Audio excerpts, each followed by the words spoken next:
What's up, everybody? Welcome to another episode of my rock review. Um, the review I'm going to do today is Fleetwood Mac's 11th overall studio album, but their second in this incarceration, the Knicks incarceration. Let's put it that way. Released in 1977 on Warner Brothers Records. Singles albums known for are Go Your Own Way, Dreams, Don't Stop, and You Make Loving Fun. You guys should know who Fleetwood Mac are. Um, it consists of members. Um, is the best known incarceration is Lindsey Buckingham on guitar, Stevie Nicks on vocals, Christine McVie on keyboards, John McVie on bass guitar, and Mick Fleetwood on drums and shit. But, um, not many people know, but there was earlier incarcerations of Fleetwood Mac, and like the earliest incarceration was Peter Green, Jeremy Spencer, John McVie, and Mick Fleetwood. Let me see if I'm forgetting somebody. Give me a second. Yeah, that's the earliest incarceration of Fleetwood Mac. But see, with the commercial success of the later incarceration, many people forget about that. But let me get to the history. Fleetwood Mac is a group that was originally from London and shit. Um, Basically, it started out when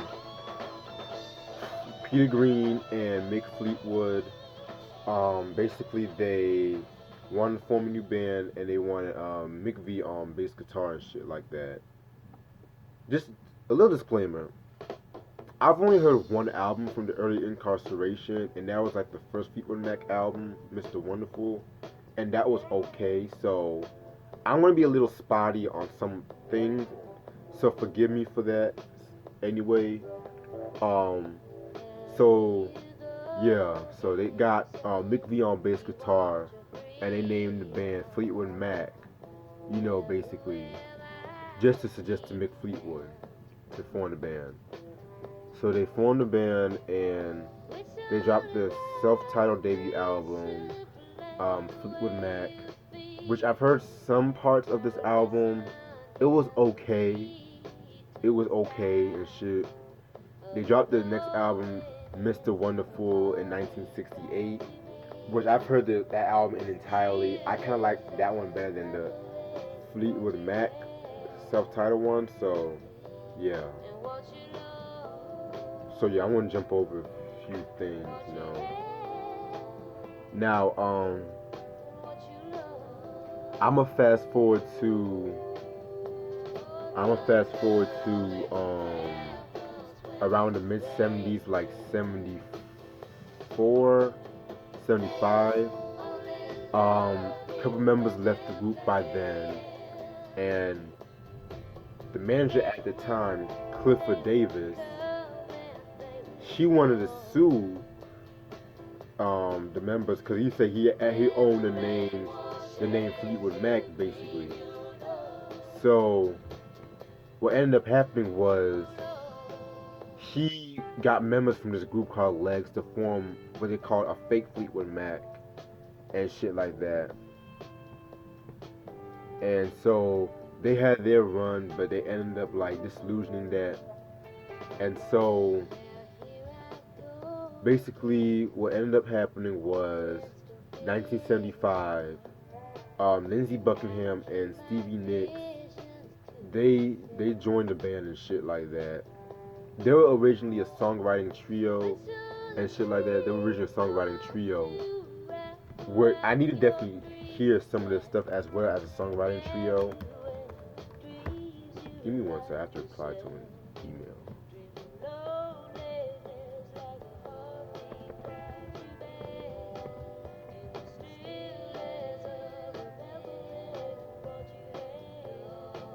Oh, and by the way, I forgot to mention, son, that Christine McVie basically she joined the band in 1970. I forgot to mention that. So yeah, so Lindsay and Stevie joined the group, and in 1975, that's when the new lineup assembled, the popular lineup, as I should say. And I do apologize if I was spotty on some of the history of early Fleetwood Mac. I need to one day I'm gonna really listen to those albums and shit. One day, just go and listen to those albums and see. But anyway, so in 1975 they dropped the 1975 self-titled album Fleetwood Mac, which that album, dope album. It was like a breakthrough for the band. It's a classic album by many people. I wouldn't argue with that. Like it's a very dope album and shit. Then by 1976, they were basically going through relationship issues, and that's where we come to this album.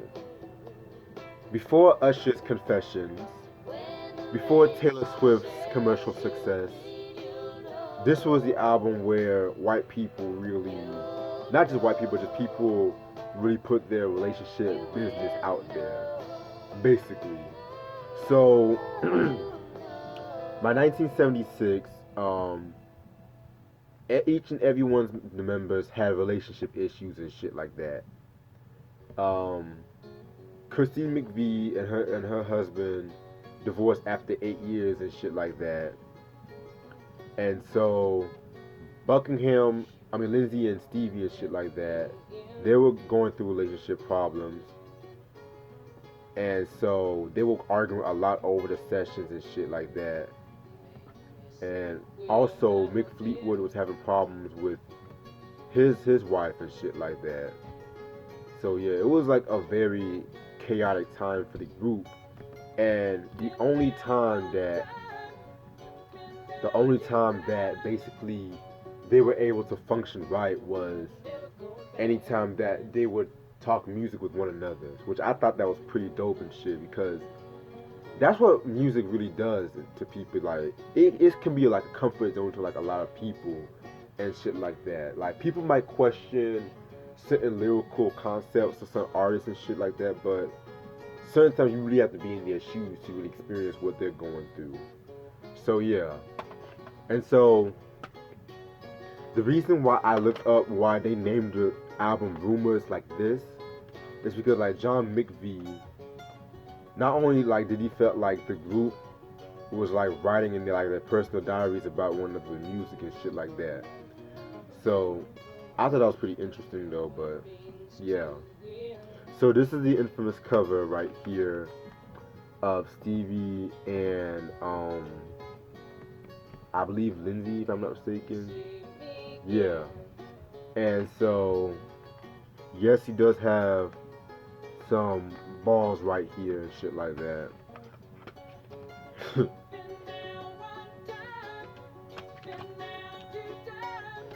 Alright, so this is the cover.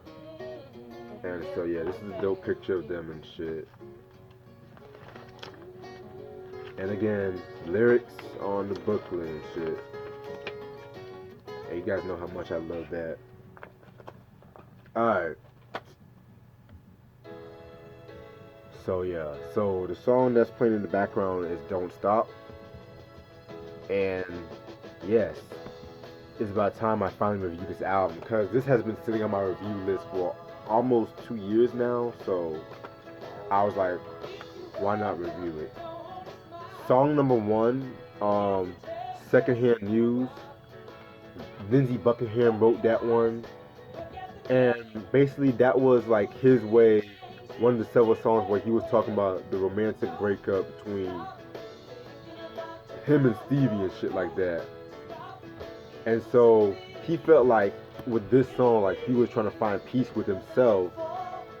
He was trying to find peace with himself when he was trying to be with other women and shit like that. But at the same time, even though he can't trust her, he can't be with her, he still cannot live without her, basically.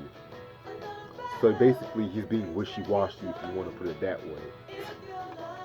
Anyway, Secondhand News, Love that song. I felt like he did his thing on that song. Track number two, Dreams. Hands down, this is my favorite. That's my favorite Fleetwood Mac song. Now this is like Stevie's take in her talking about the breakup and shit. So one thing I love about this song is just how melodic her voice is on that. And they only did this song in one take, but with that one take, Stevie wanted to like do other takes to see if she can like she felt like she could do better on it. But then she did other takes and they weren't really working right, so they stuck with that one take and shit. So yeah, very cool song and shit. I love that song. Um, I love the chorus too. Like thunder only happens when it's raining. Players only love you when they're playing. Say women they will come and they will go. And when the rain washes you clean, you'll know. Like that's a deep ass chorus right there. Very deep. And I love and John McVie's bass line was dope too and shit. So all together perfect song. 10 out of 10 basically. Track number three, Never Going Back Again. This is another Lindsey Buckingham song. This song was okay, basically. Um, it's like one of the more sweeter songs on this project. Yeah, very okay. Don't Stop, which is actually playing in the background. Um, that's Christine McVie wrote that one, and that's a collaboration between her and Lindsey Buckingham. Don't Stop, I love that song. That's like basically a feel good song right there, but at the same time, the lyrics still have like a more deeper meaning and shit. Basically, it's talking about like Christine's feelings after the separation between her and her husband at the time, John McVie and shit. So yeah, very cool song. Um, Track number five, Go Your Own Way, which is ironically playing in the background. Again, one of the most popular songs they've done. This song right here is definitely another dope song, and it shows like the group chemistry right here. And that's another thing I like about Fleetwood Mac. Every time they go into unison, it just sounds so. There's something about whenever they always go into unison, especially with this album and their self-titled 1975 album and shit. And so this song, Lindsey Buckingham wrote this one and shit like that. So this was written basically between about all the group members infighting and shit like that. So yeah, like there's some cool lyrics like tell me why everything turned around. Packing up, shacking up, all you wanna do. If I could, baby, I'd give you my world. Open up, everything's waiting for you. And shit like that. So, yeah, this is a very deep song, very cool song and shit. Track number six, Songbird.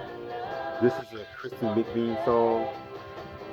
Love this song. Christine definitely did a thing with this one. And that's the thing about her songs on this album have more of a haunting tone towards it, which not a lot of people really talk about when it comes to Christine, because I felt like her songwriting was like a lot more darker compared to the rest of the members and shit. So in this song, Songbird, she's talking about like with Songbird, she's basically talking about another song about her relationship and shit like that. Next track, The Chain. Very dope song. This is like my second favorite song off this album. Like another song where their unisons fit perfectly. Like this is a song where all the members contributed to the song and shit like that. Like everything about this song is so dope. Like the instrumentation, and it's just basically an anthem of them saying, even though we might be going through our shit, basically, we still come together as a group to make dope music and shit. So yeah, very cool song. Um, Track number 8, "You Make Loving Fun." That's another Christine McVie song. That song was actually, ironically, that song was actually written about an affair she had with the band's lighting director and shit like that. But she told her husband that it was actually about a dog and shit like that. But he soon found out sooner or later. But other than that, this is a very cool song right here. Not one of my favorite Christine songs, but still a highlight basically. Next track, "I Don't Want to Know." Um, this song has an interesting history behind it. Basically, Stevie Nicks wrote this earlier than the Rumours session when she and Lindsay were part of their rock duo phase in their career and shit like that.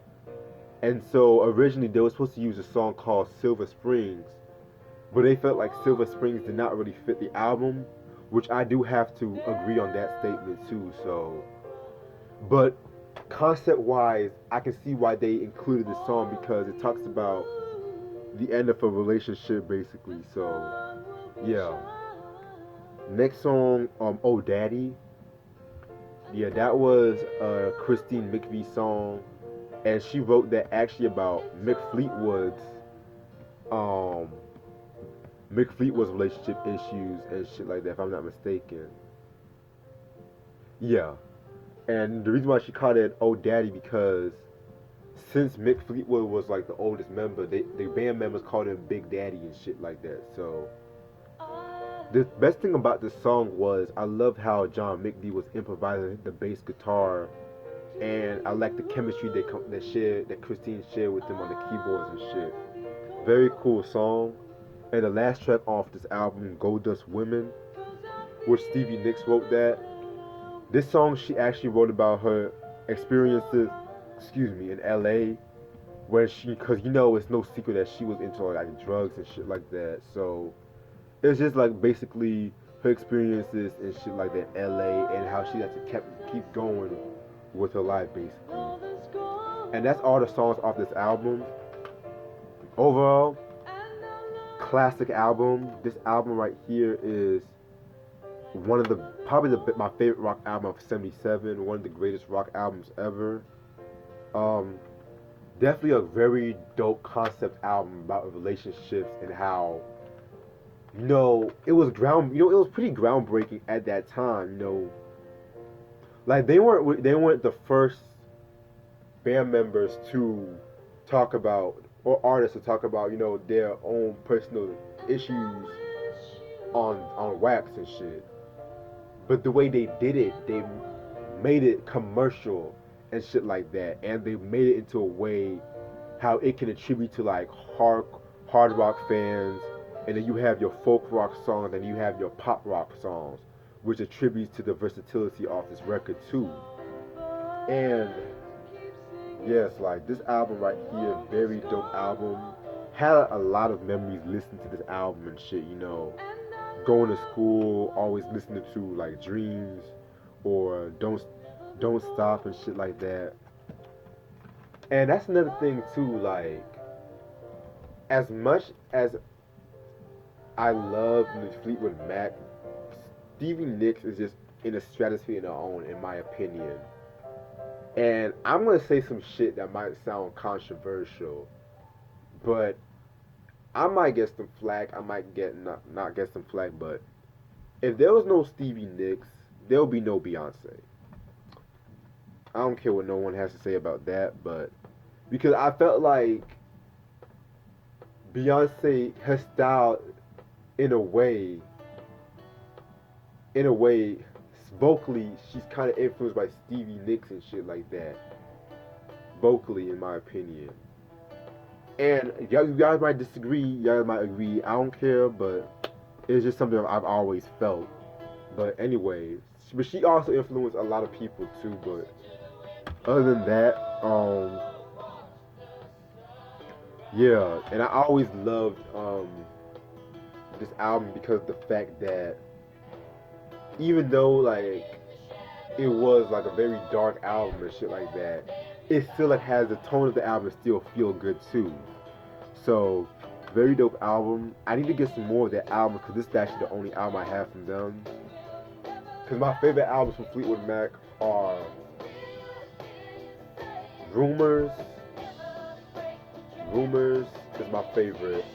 Then Mirage, which is a very slept on album. I don't care what no one says. Tusk, Tango the Night, then the self-titled album so far and shit. And in case you guys want, check out Stevie Nicks' debut solo album. Dope album, highly recommended. And also, right about now, I also want to give a shout out to my homeboy Mike Sears because he sent me 4 CDs, which was originally supposed to be part of the CD collection I done weeks back. But you know, I had to order them a bit late though. So, shout out to you, Mike Sears. First album I'm about to do tonight is AMG's "Bitch Better Have My Money," released in 1991 under Select. For those who don't know who AMG is, he's a rapper from Inglewood, California. He is affiliated with DJ Quick and shit like that. Basically, he came out. From what I looked up, he came out with 2 albums in '91. One of them is called "Give a Dog a Bone," but I can't really find that much information about that. So this is originally what his official debut album. I think that was just like a demo or something. Singles albums known for are "Bitch Better Have My Money," "Jiggable Pie," "Vertical Joyride," and I wanna be your hoe. Like, okay, AMG is not a dope lyricist. He's not the best lyricist, but he's entertaining as hell. And with an album like "Bitch Better Have My Money," you guys should know, you guys should expect some hardcore gangster shit, you know. And this is my favorite album from him because I did not like Ballin' Out of Control or any of his future albums. So the thing that saved him was the beats, basically. Like um, DJ Quick, AMG also did some beats too, but mostly it was Quick on the beats and shit. So yeah, and it's kind of crazy too because I felt like Quick kind of 91, like I felt like he kind of found his style on this album and shit like that. Because although I love Quick as the name, which I mentioned on the Speak Your Clout podcast review, I felt like he was using a bit too many familiar samples and shit. But he was slowly finding his style with this one. So AMG, Bitch Better Have My Money, released in 1991. This album's actually out of print. And the next album is Brother Lynch Hung, Season of the Sickness. This is his debut album. 24 Deep is actually his debut EP and shit like that. Yeah.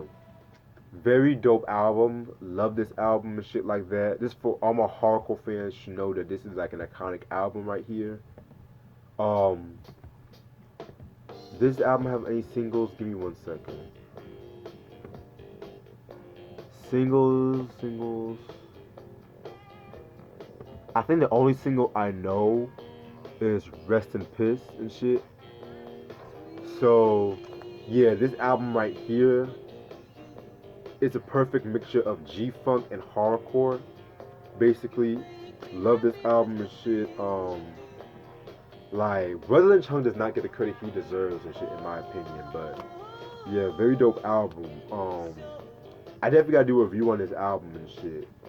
And this is the Brother Lynch Hung like I like. He's still dope today, but when he was under Black Market Records, man, it's fucking dope and shit. Then I got his next album, Loaded, released in 1997. This is, in my opinion, his best album, in my opinion. Like, this is album right here. Whew! Like, very good album and shit. And the singles this album is known for, let me double check.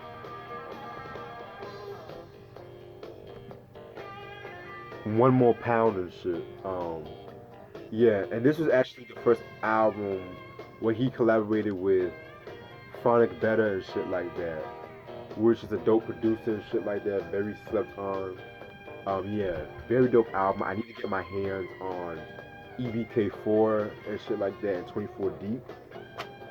And the last album I got, this album right here, I was so happy when he gave me this one, cause this album's been out of print for years. It's Cool G Rap's second solo album, Roots of Evil, released in 1998 on Illustreet and Download Records.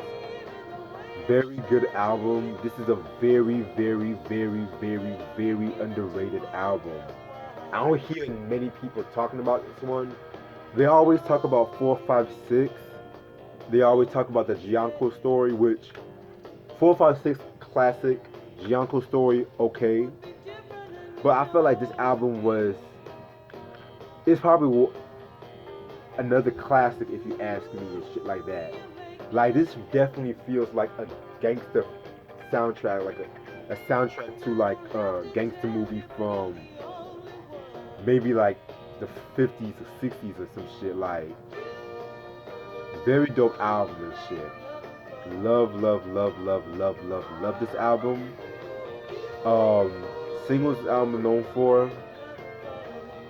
It only came out with two singles called Foul Cats and Can't Stop the Shine. And for all my heads, this was album. I believe this is Papoose' first appearance on Wax with this album.